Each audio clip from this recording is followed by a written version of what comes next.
All right, guys, this is going to be a different type of recording. This is for our coaches.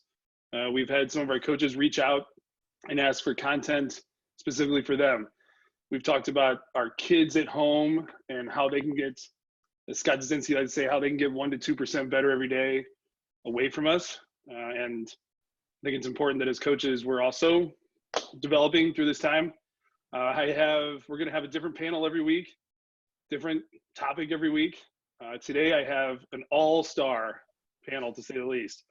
We've got our South Division Associate Director, Ben O'Day. Ben, good to see you again. Good to see you, Cary. Coaches. We've got our recruiting coordinator, Kevindunn. Kevin, what's up? Hey guys, thanks for having me, Cary. And we have a first-timer in our midst, Mr. Mike Lotz, who's a long-time high-performance coach and currently is the assistant coach with the boys 17 Royal team. 16 Royal. Sorry, Mike. How's it going, Mike? Good, Cary. How are you? I'm great. Good. Hey, guys.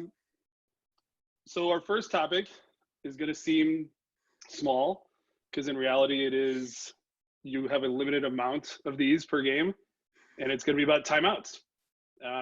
When we talk about timeouts, we're ultimately talking about game management.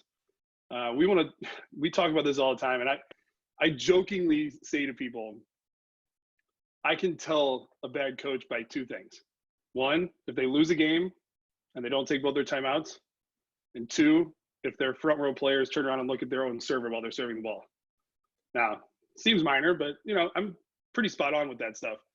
I want to go around and just kind of talk about just generally what you see as the purpose of your timeouts. So, Mike, let's start with you. What do you general purpose of your timeouts in every match? So I think there's a couple different ways to look at it, right? The first one would be to stop something or some momentum that's happening on the other side of the court, right? So the other team goes on a 3-point run or a 4-point run and starts to pull away in the game, right? So you call a timeout to slow their momentum down. The other one that I've used probably more often is in a match that's close and we want to communicate something specific to the team that we can't do from the sideline, in game. So call a timeout, communicate a strategy, let the kids know what we expect, and then also let them know what to expect to happen on the other side of the court, right? So give them some information quick, get them back out there, but something to communicate to them with a really good purpose, right? So really two examples for me. Kevin, what do you got? I think a big part of that goes into what Mike just talked about and refocusing. I think it's really hard for athletes of any age or any skill level to stay focused on what the coaching staff wants them to be focused on for the entire match. So calling a timeout, refocus what's important. It's not the score. The score is not important. It's maybe a game plan strategy, what skill we need to be focused on, what's coming at us, who we want to attack, things like that. Just refocusing, getting them back on track. Maybe you have a couple of kids who, usually if you're calling a timeout, things aren't going as well as they can. So you can get some kids out of a funk, get them out of their own heads, focus on something external so that they can become the best players that they can in that moment, to make them get back to being the players that they were before. We lost Ben there for a second. I have a feeling he was going to play principal at his home school with his four daughters and his wife as a teacher. Ben, we'll switch. I know you didn't really get to hear what Mike and Kevin said, but switch it up a little bit to you. I know a lot of coaches have kind of general rules about when to and when to not take a timeout. Just give me, your first general rule about when you're going to take a timeout. Yeah, I think it kind of depends on the situation a little bit, but one rule I do have, if a team gets a run, a long run on us, I usually like to call a timeout then just to stop that momentum from them, or even make a little minor adjustment to things. But it's really, if even a lot of times when we make a long run, if it looks like we're going to really kind of dominate the match, I might call a timeout then, even just to put some more stipulations on the kids and try to get the team to work on something in that match as well. So in my massive amounts of preparation for this in my notes, we kind of came up with four purposes of a timeout. And you guys hit, I think, on all four. Instruction, refocus, either stopping momentum or trying to get momentum back, and just general strategy. So I think the one thing that I see our coaches struggling with a lot is what's the difference between when you call a timeout and when the other team calls a timeout. So I know that we all have our opinions on this. So Mike has got the biggest smile, so I'm going to go with Mike on this one. So, I mean, anytime you have a timeout or anytime you have a chance to communicate with your team, you got to have some sort of plan, right? So I think one of the, I mean, this is going to be something that's very specific to me, but one of like my biggest regrets as a coach, I go back to is a match that we were playing against Coqui from Puerto Rico in Nationals in like 2008.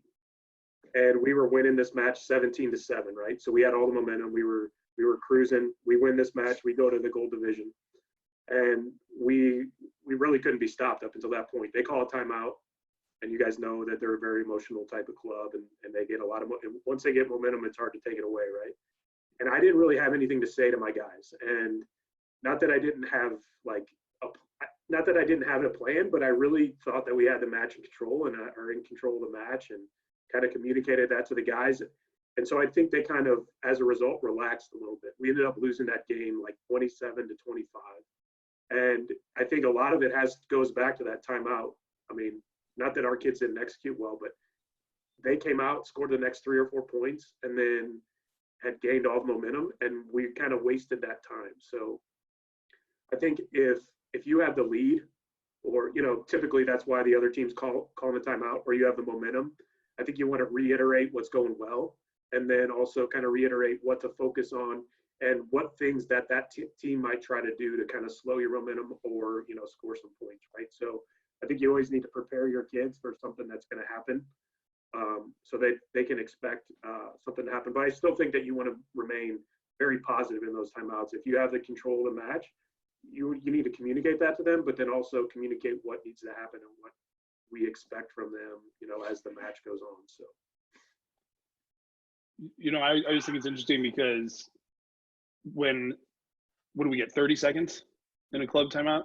30 seconds. And by the time the girls or the guys get a drink of water, the R2 is blowing the whistle at you to get out there. And I remember as a college coach, we got a minute 15, whatever it was, and you call a timeout. The guys, girls go get water. You might talk to your setter for 20 seconds and say something in the middles about a read on the block. And then you get the whole team together, and all of a sudden you're like, oh, wait, we still got 25 seconds left. Take a deep breath and we'll go there.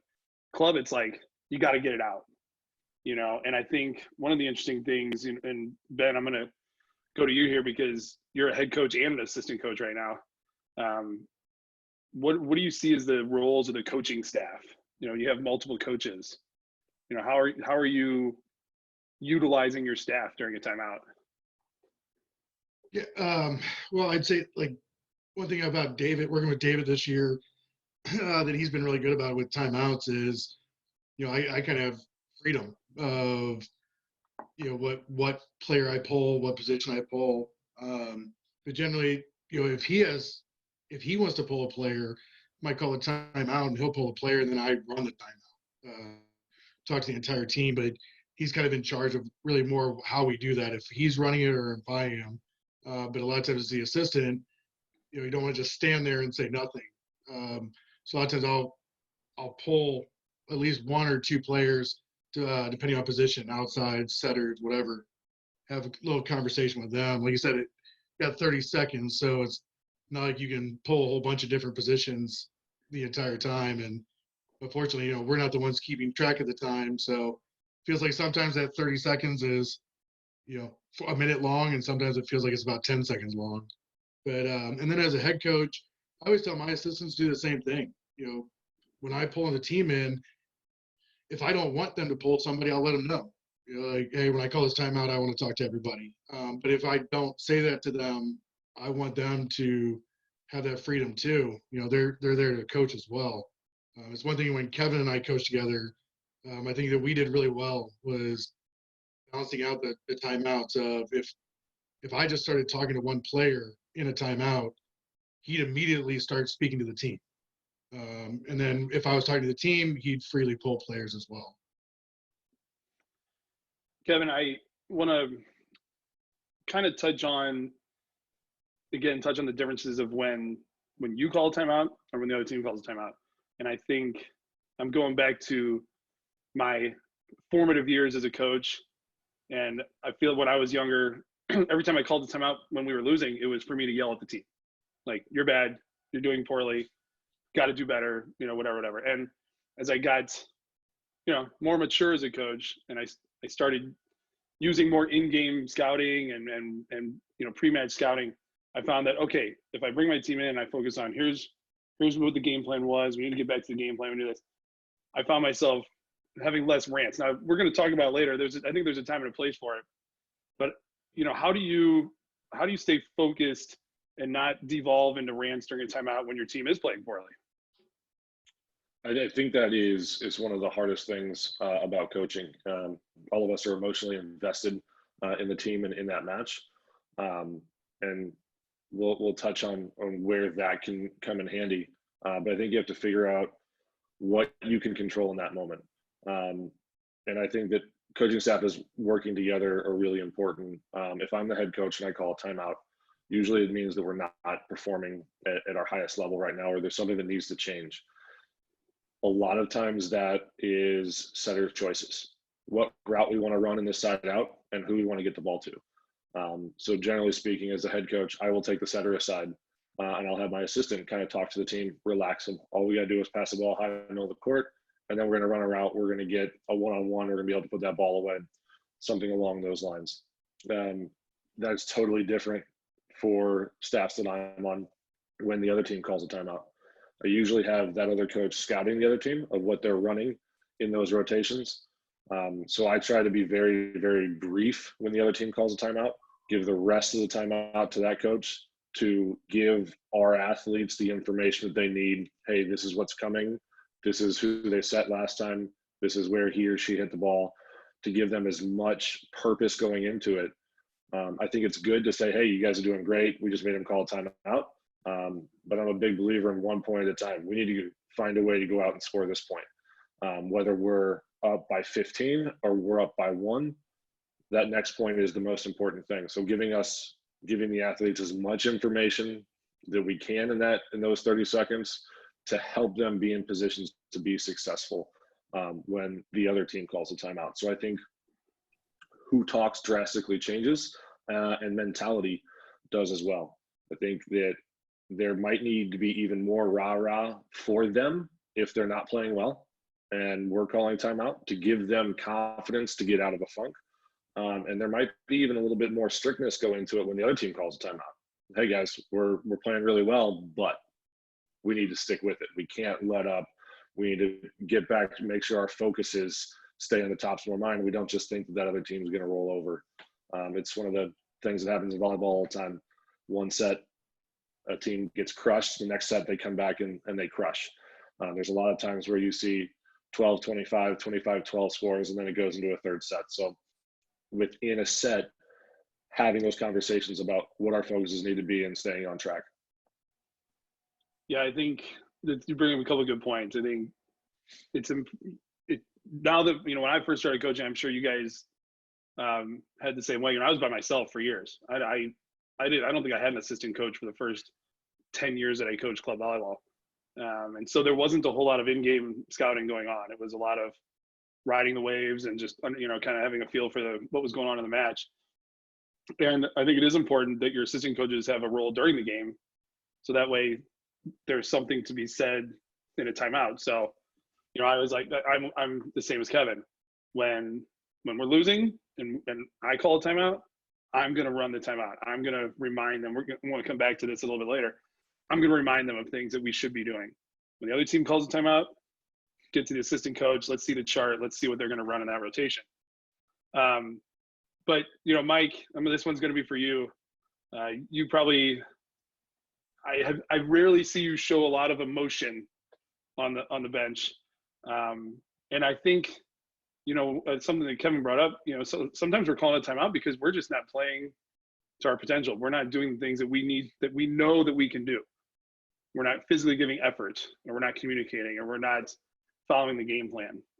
That's why I really, really, really like to have agreed upon, written down goals and standards for the team. And a lot of times when we're losing, and we're losing because we're not playing well or we're not doing what we're supposed to do, I say, hey guys, you agreed to this and you're not doing that. So I guess the question is, when is it appropriate to go on that rant? So I think you hit on it for the most part. There is like, there's two reasons to call a timeout in that situation. One is to motivate the players, right? I think Kevin talked about it. Like, hey, get them in a good spot, get them, kind of motivate them to start, doing things better. Maybe it's because the other team's playing really well and they've gone on a little bit of a momentum, a little bit of a run. So we're trying to slow that down. But at the same time, we're trying to stay positive with them. The other side of that is when the other team goes on a run because the things that we've done, right? We're not playing defense well. We're being lazy. We're missing serves. We're not, knowing what the other team's doing, not knowing that the setter's front row. So not doing our jobs as players, right? So not living up to the standard that you just talked about, right? So in that timeout, it becomes a little bit more of like, hey guys, what are we doing? Why are we not doing the things that we're working on in practice, the things that we've set as the standard, the things that we've essentially agreed upon as a team to do? If we start doing those things, we're going to win this match, right? Or we're going to win the set. But if you keep just going rogue and doing whatever you guys want to do out there, we're going to lose the set, right? So I think you spoke to it, right? I don't show a ton of emotion on the bench, but that's one way to get me is to not do your job or to do the things out there that are selfish, right? We need guys out there performing their jobs, performing their role on the team. So that makes the team better. So if people aren't doing that quick timeout, you can straighten them out pretty quick. Then also, if the timeout doesn't work, you have hopefully 4 or 5 players on the bench that you can then kind of cycle through. So, but I think the first step is the timeout, kind of light a little fire, and then get them going. Ben, I'm going to throw this one at you. A lot of coaches have their own rules about when to take a timeout. Hey, if the other team gets 3 points in a row, a lot of coaches, that's just, we're calling timeout. A lot of coaches have rules like that. I don't know if this is a negative or positive thing about me. I'm kind of notorious for taking early timeouts. We go down 4-0 in the first set, I'm taking a timeout. Now, if I was coaching 12-year-olds, I might not do that because, 8-point swings are no big deal for 12s. But coaching 17s, 18s, at the open level, and you go down 4-1, it's going to be hard to win 25-23. Have you ever, I guess the question is, do you ever feel like you need to save?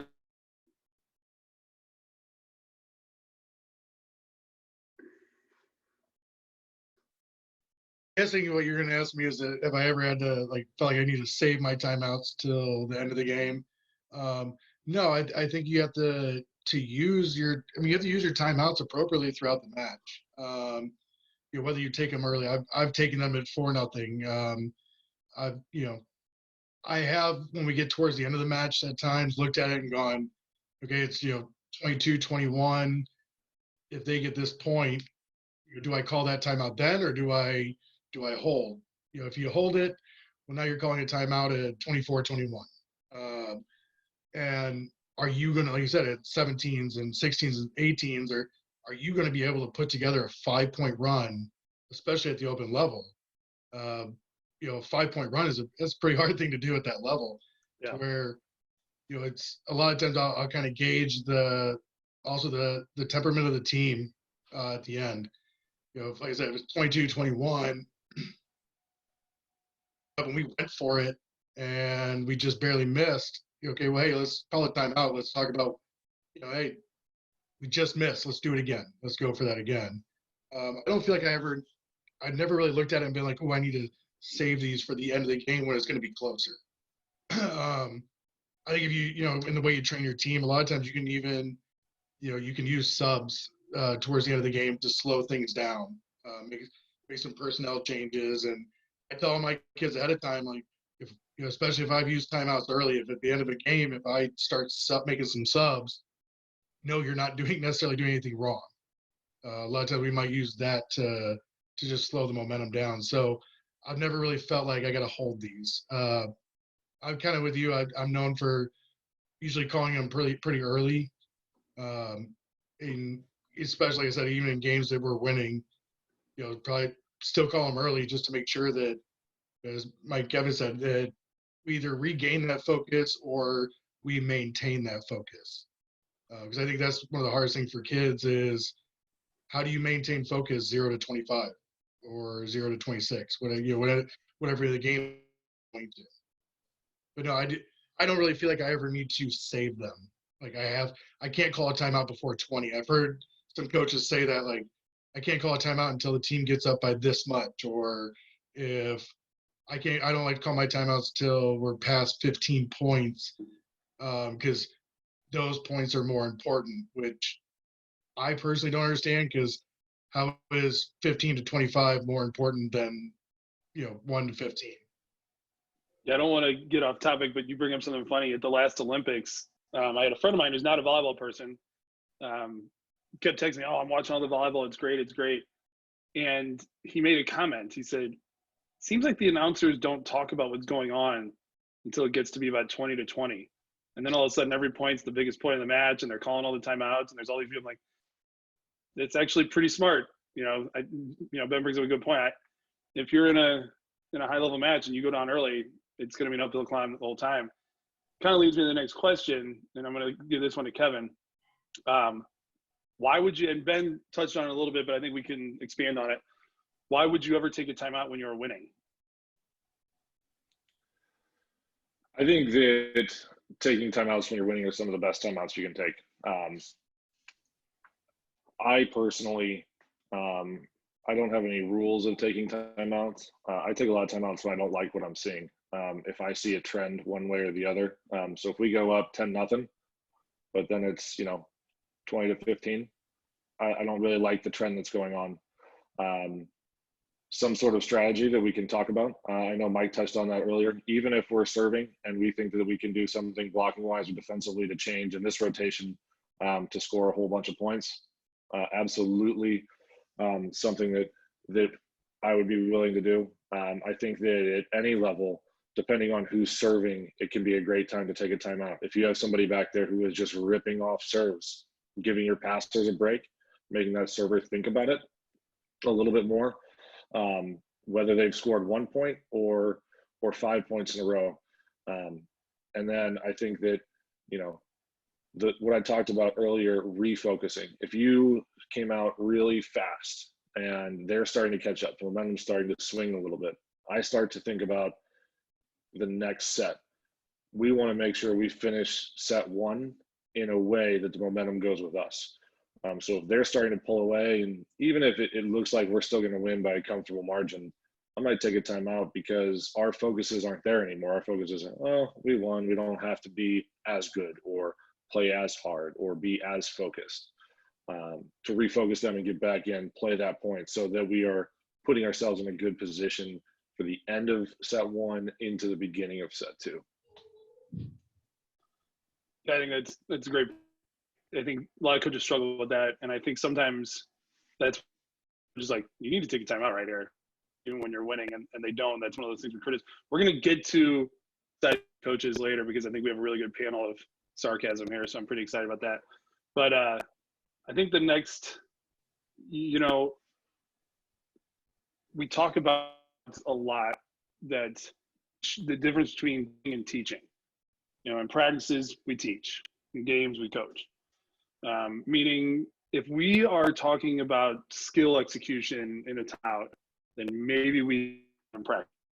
I think that's kind of a common thing amongst our group. I guess it's a question, and it might have something. This might be determined on what age you're coaching. But is there an appropriate? And Mike, I'm going to throw this to you. Is it appropriate to ever talk about skill execution during a timeout? So you mentioned age, and I think also like where you're at in the season probably matters. So if it's first couple tournaments and you've been really emphasizing something specific, and that execution isn't happening on the court, and you want to refocus it, I think in the timeout to talk about skill there, or to remind a setter, hey, you're not doing this. You're not getting your feet to the ball. we're missing a lot of opportunities to score points because the sets aren't there if you work on getting your feet to the ball. But I think that really is early in the season. And then if it's late in the season, maybe a quick reminder, hey, feet to the ball, right? Not spending an entire 30-second timeout on it. It's like, hey, a reminder, and then get to what the real purpose of the timeout is. Right? But I think it's a good way to refocus kids in terms of like, make sure that they remember what they're supposed to be doing, but don't dwell on it, right? If you spend 30 seconds on a timeout, you know, at the end of June, for either one of us, boys or girls, talking about, you know, somebody's platform being in the wrong spot, I think that that's a wasted opportunity that should have happened in practice, right? And if it's something that you need to communicate specific to that kid, maybe make a sub, right? Get that kid off the court, talk to him personally, or have one of the assistants talk to him, and then get them back. Don't waste the whole timeout on it, because you may need that timeout. We've talked about it, right? Momentum in a match swings, games change, and you may need that timeout at the end of the game. So I wouldn't waste it to talk about specific skill with a specific player. Again, sub them out. If it's something that you want to communicate them and get them back out there, get them back out there. But I don't think there's anything wrong with a quick reminder in a timeout, as long as that doesn't become the focus.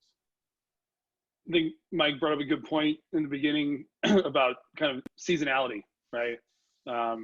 You know, we joke about winning November Nationals a lot, and coaches getting a little too, they lose sight of the process a little bit, and timeouts become, hey, this is the most important match of our lives all of a sudden, and it's, you know, the turkey trot at Center St. Louis or something. But and Ben, you've probably had more experience with this even recently, having your daughters playing. You have a 10-year-old, a 14-year-old playing games. You're coaching 18s. Talk a little bit about the seasonality of a timeout, because we've already talked a little bit about the difference between coaching, you know, 12s and 18s. Is there a difference between taking a timeout in November at a qualifier and at nationals? Basically, is there a difference in determining when to take the timeout? When is in like when in the game type of thing? Yeah. I don't know if that really changes based off what, I mean, still from what I said earlier, based off the time of the year. I think it's at the beginning of the year, like Mike said, if you know you've been working on something and you really need to discuss, and it's something you want to discuss with the entire team, you know, whether it be a serve receive move with the platform, getting their feet to the ball. You know, if you see that early, you know, call it early and talk to them about it. I mean, like you said, we all joke about winning November Nationals. You know, I try to tell all the parents at the beginning of the year that there's a good chance we might lose a lot in, you know, in December and January, but those matches I'm all right with, and I can make those changes there. You know, once you get into the qualifiers, I think it becomes a lot more about the match, and not even just the match, but the matches coming up. You know, it's a lot of those are about survive in advance. So maybe you call a timeout in a match that at a qualifier just to talk about as the day progresses too. I try not to look too far ahead in those, but you know, maybe grab one there. When you get to nationals, I agree with Mike. Like, if you're talking to a kid about their platform at nationals, I mean, you probably need to be looking to make a sub anyway, because I mean they should have made that change by that point. So at that point, I mean the timeouts they're all about the strategy, or like Kevin said, their focus, what the game plan was, trying to maintain that or make little adjustments to it as well. But look at the younger kids. Now with all that said, look at the younger kids. I look at it and go, I don't know if there's really, you know, especially with the 10-year-old, you know, the timeouts at the beginning of the year. I mean, I guarantee they're probably the exact same, and their season was almost over. It was probably the exact same, and a lot of that is just, you know, the herding of the cats and maybe spraying them with a water bottle to get them to calm down. But you know, I don't know if I think the age more depends than the time of the year with the younger kids. The older kids, I think the time of the year could change your timeout. Kevin, I'm going to throw this one at you. it's kind of the question basically surrounds around the idea of, is there anything you would never say in a timeout? And I'm going to give you something from my philosophy. You know, I always think about baseball and pitchers when they have a no-hitter and nobody talks to them. You know, it's that superstition, you don't talk to the pitcher when he's working on a no-hitter. And I think there's a lot of coaches that are afraid to talk about what's actually happening in pressure situations. For instance, when the other team calls a timeout on set point, we're up 24-23, and we have a very specific serving strategy. Hey, we're going after number 22. She's in position 5. I always look at the server. Hey, don't forget, we're serving at whatever number I just said. I can't even remember. Position 5. I want to keep the ball on her. And a lot of people think, I can't believe you talked to the server in a timeout, putting all that pressure on her. I'm like, well, I think dealing with pressure is part of winning volleyball matches. But I guess, it goes back to the basic question: is there anything that you would never say in a timeout, and why? Yeah, I am actually one who shies away from talking to servers too much. But I think that is totally dependent on the personnel, and I think it's the coach's job to understand that. We have some people on your teams that are going to thrive under pressure, and they are totally going to be able to handle, make sure number 2 in position 5 has to receive this ball. I don't care how she receives it, she's the one that has to. There'll be other people on the team that are going to kind of freak out. In situations like that, I would lean more towards, hey guys, we got them stuck in a rotation. Let's make sure that we give them an opportunity to make a mistake, meaning don't err. Probably the only thing I would never say in a timeout is go to the server and say, don't miss. All other words based off of knowing the personnel on the team, who you're playing against, the situation, the time of the year, I think all of those other things would be on the table. But I think that putting negative thoughts into a kid's head is probably the worst thing that you can do. So telling them, don't hit the ball in the net, don't get aced. Those type of statements, I think, would be the worst thing that I would never want myself to say in a timeout. I think this goes back 25 years for me when I did my first impact training, and the woman that ran the clinic, she said, you need to avoid using no crap phrases. I can't say the word she actually said. And basically it goes back to, if I say something to a kid and they look at me like, yeah, coach, no crap, I shouldn't have said that. Like Kevin said, don't hit it, serve the ball in, hit the ball in the court, ball to, and a lot of coaches out there that are using those phrases. But I want to continue this and go to Mike, because I feel like the older I get, the more I use those phrases. Guys, we're a lot. It'd be better if we spike it in. Mike, is there anything that you avoid saying in a timeout? I mean, yeah, I agree with Kevin. Just basically, you don't want to put negative thoughts into kids' heads when they're going back to serve. Obviously, that's one.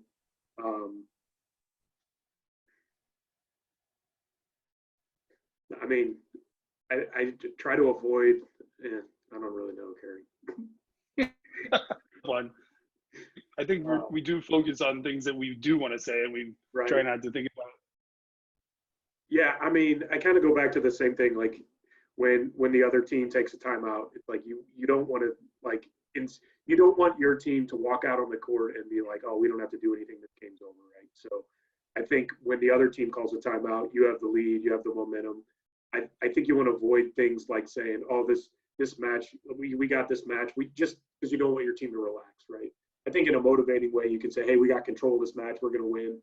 But we still have to execute, right? I don't want my kids to walk away from a timeout and be like, oh, it doesn't matter what we do. This game's over. We're going to win, right? Because I think that that if you put that in their heads, that's a good way to kind of lose momentum and maybe lose the set, right? So I think hopefully that answers the question. I'm not sure. No, absolutely. No wrong answers today, Mike. I don't know about that. So, it leads to the obvious next question is, that you always try and say in a timeout. I know the last few years of coaching for me, there's two scenarios, right? Either you're winning or you're losing, and sometimes the match is out of control, sometimes in your favor, and sometimes it's out of control in your favor. And I've tried to really stress in timeouts, especially in these moments where, maybe you're playing an opponent that, as coaches, you're going to beat just by walking on the court. There's also opponents where, as coaches, just by walking on the court, you're not going to win. And obviously there's a whole lot of games in between there, a whole lot in between. But I've gone to using the word opportunity a lot. Hey guys, no matter what, there's an opportunity to get better at what we've been working on. And so I'll give Ben a chance to answer first. Is there anything that you always try and say in a timeout? Yeah, I'm kind of big on the word discipline. Like you said, it kind of goes with your opportunity. I talk to my kids, winning, losing, no matter what. I try to stress to them of, let's make sure we go out and we're disciplined in what we're doing. I do that almost pretty much every single time out. Just end it with that, start it with that. It's kind of hard to throw something like that in the middle, but always try to hit it on one end or the other before we, especially if we're winning, let's make sure we're disciplined, because I think we all agree that's the time that you find your players kind of slacking off and you get a lot more one-arm action and just the other team wins some ugly points. So if we're winning, I definitely like to come out and make sure that I end it with that, so that's what they're definitely going on the floor focusing on is, okay, let's do things the right way. I like it. Now I think we can have some fun now. I think we've all either been in matches where we're like, why isn't he calling a timeout? Or why did she call a timeout? And when we've all been sitting in the stands, we're like, come on, man, call timeout. Call timeout. Why aren't you calling timeout? Let's go over some scenarios where, then Kev, I'm gonna let you go first. And I think maybe all three of you might want to answer this question. Give me a scenario where you've either been in a match or watching a match where you're questioning what the coach is or isn't doing at the time in terms of timeouts. This is a fun one for me. I like to watch a lot of volleyball. Coach's team is up 20-15, and coach waits till he's down 21-20 to call a timeout. Somewhere in that run, there should have been something that coach had something to say. The team was up by 5 points and should easily take care of the set. Just by siding out a couple of times, it could be over. And for some reason, they didn't think they needed to talk to their team and settle them down until they're losing. And that's just changed the whole momentum of it. Lost opportunities. I had a coach once tell me that a coach's job is to help their team earn 2 to 3 points a set.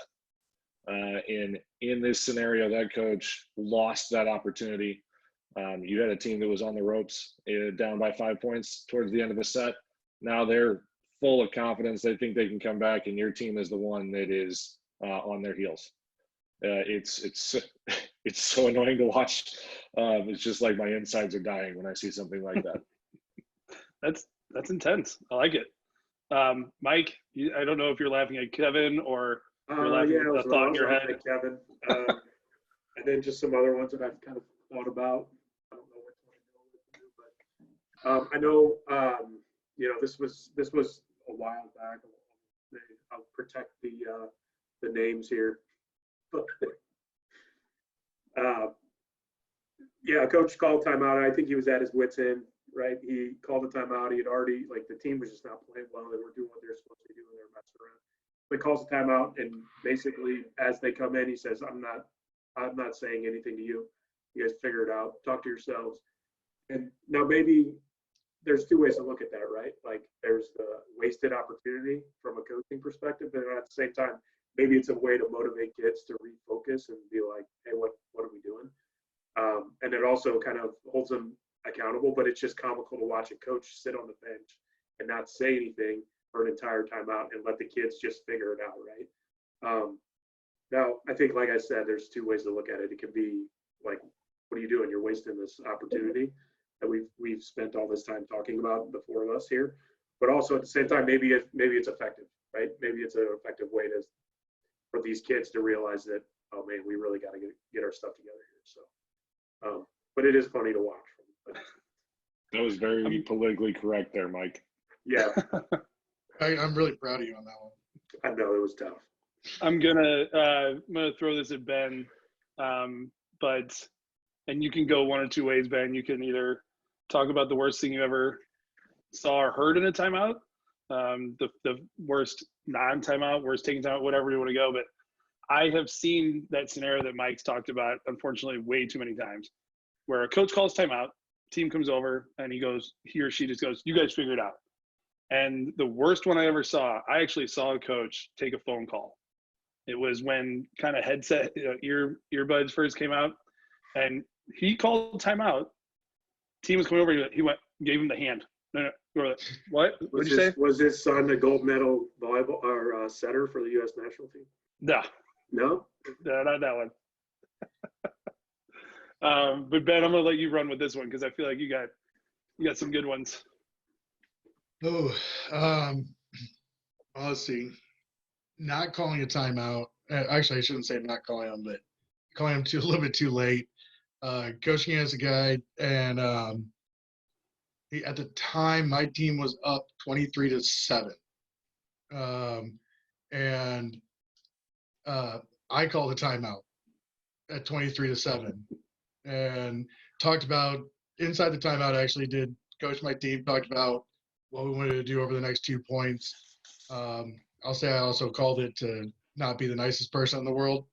And then was amazed the fact that after I called my timeout, the coach on the other bench decided that now they were going to use their 2 timeouts, and called them consecutively. And it was kind of one of those, just you sit there and shake your head. And actually, Shane probably remembers it really well. He was our our R1 for it, and he still talks about to this day of, did he really just call a timeout at 23-7, or call both his timeouts at 23-7?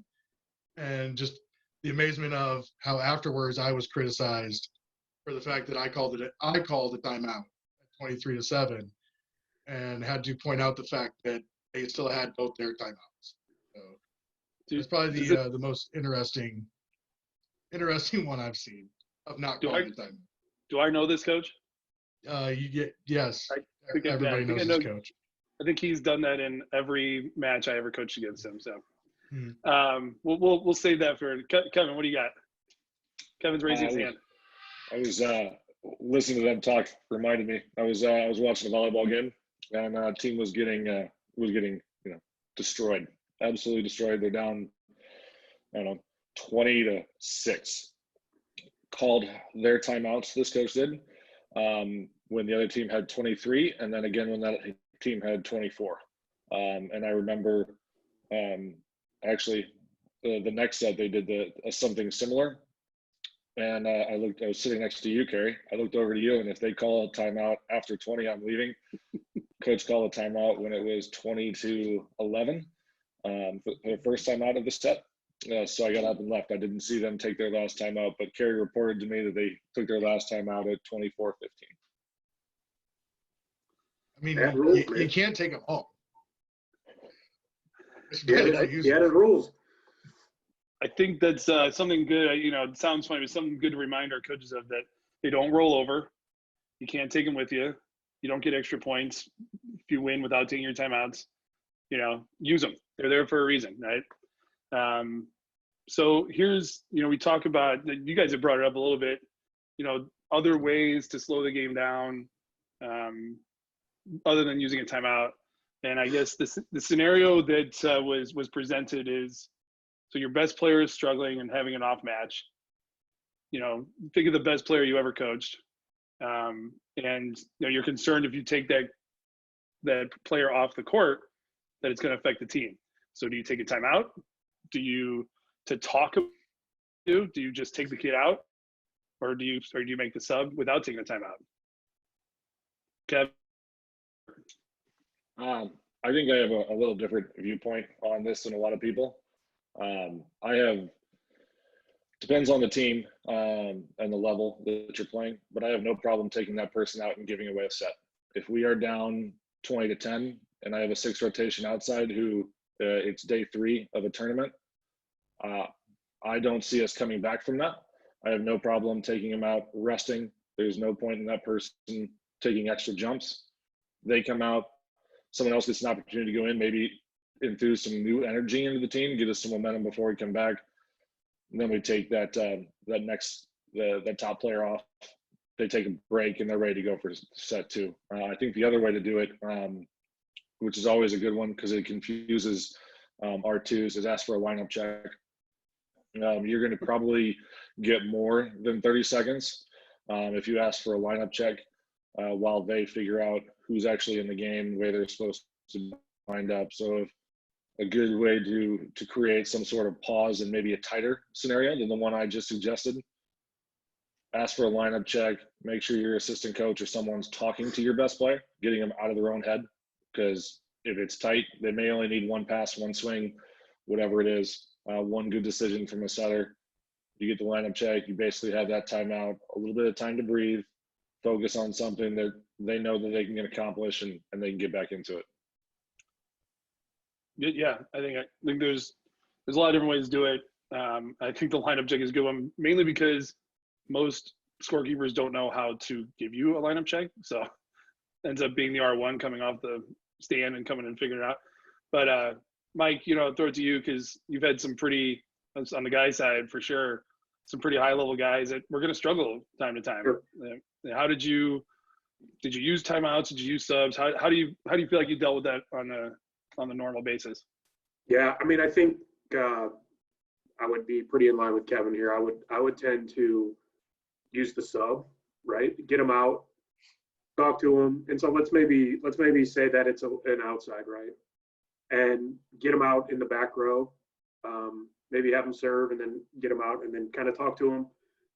Communicate, hey, well, I understand you're having a bad match, you're having a rough go, right? Just kind of take a little time over here on the bench, refocus. If we get back to where you're in the front row, we're gonna sub you back in. If not, though, be ready for the second set. Like get yourself correct or get yourself right mentally and refocus, right? I don't think that I would necessarily use a timeout to do that unless it's more of a team thing, right?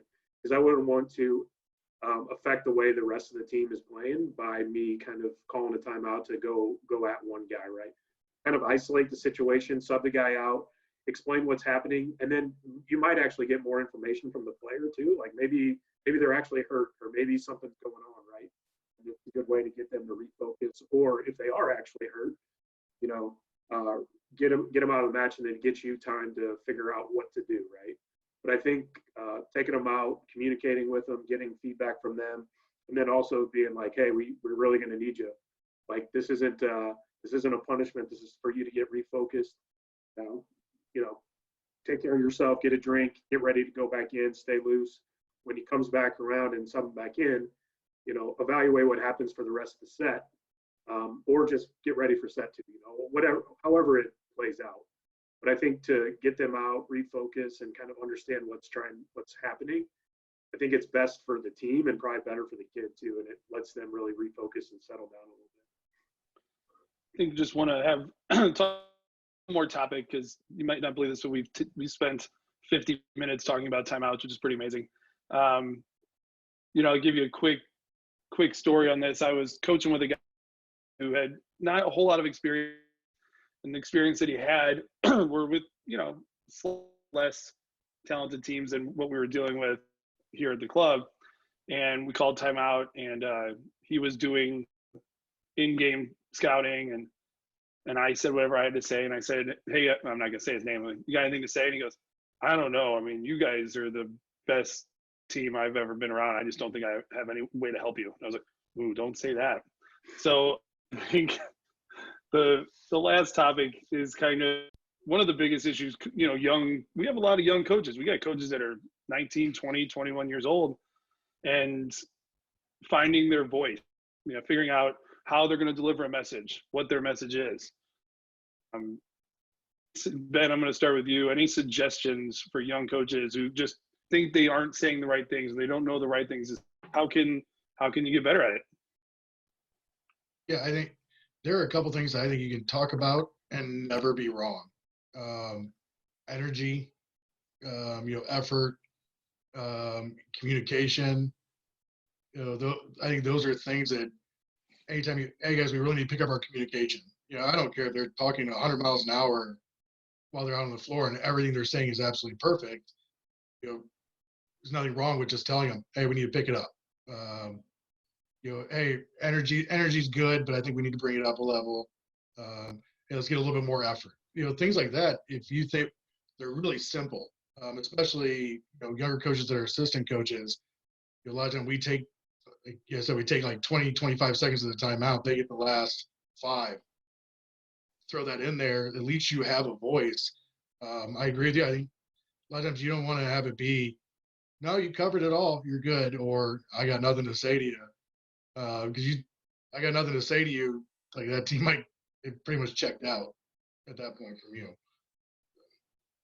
Kevin, do you feel like there was a point where you figured timeouts out?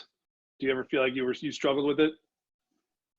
Absolutely. And I'm pretty self-critical.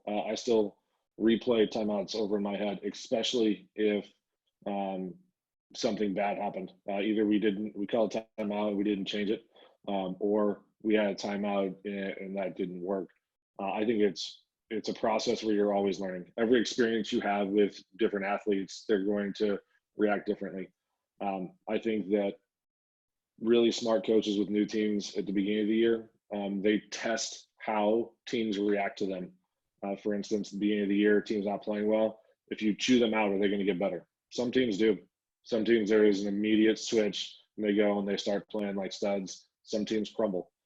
So knowing that in tight things is going to be really important. I think the best way to make yourself a better timeout coach is to really pay attention. If you're an assistant coach, pay attention to what head coaches talk about in practice, because those are the reminders that you're going to be bringing up. You don't want to talk to a team about blocking if all you ever practice is passing. And you want to make sure your message is consistent with what they've been hearing at practice, because those are the messages that are going to mean more. Mike talked a lot about reminders in timeouts. Those are the ones that are going to be the most meaningful things that they understand, that they've heard either you as the coach say in practice or have heard the head coach say. And I think that if young coaches still have a problem with maybe what they should be saying in timeouts, especially if they're assistants, talk to a head coach and ask and see what they want that coach to focus on. A lot of times they'll split it up. I want you to talk to our passers or talk about our defense, things like that. So it can be something really specific that they can always have a little niche and start to create that voice. Because when I started coaching, I was a sophomore in college coaching athletes that were older than I was.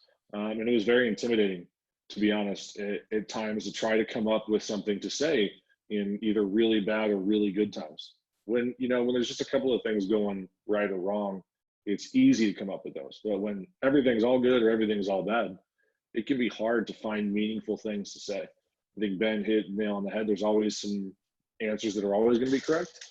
But I think having some sort of that consistent message that links in with practice will help find that voice, and it will be the most meaningful to the athletes because it won't be the first time they heard it. Mike, I think we're gonna wrap it up with you. You've been with the club the longest and had the opportunity to work with a lot of really great coaches. Some coaches that have a lot of different perspectives. Who'd you learn the most from, especially when it comes to timeouts?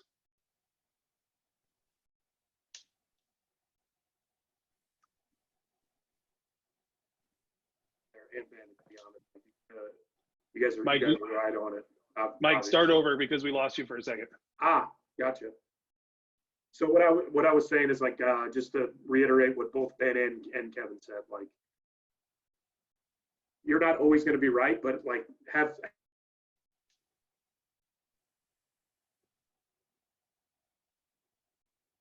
Well, and gone again. This is good. We made it 55 minutes without any technical difficulties, and there it is. Well, you know what? We'll wrap it up. Thanks guys for being with us. Coaches, don't forget to send in questions to us for different topics that you might want to hear about, and we'll have different panels on every week. This was fun, guys. Thanks for being with me. Yeah, Thanks thanks for a lot, having us, Cary. guys. See you guys.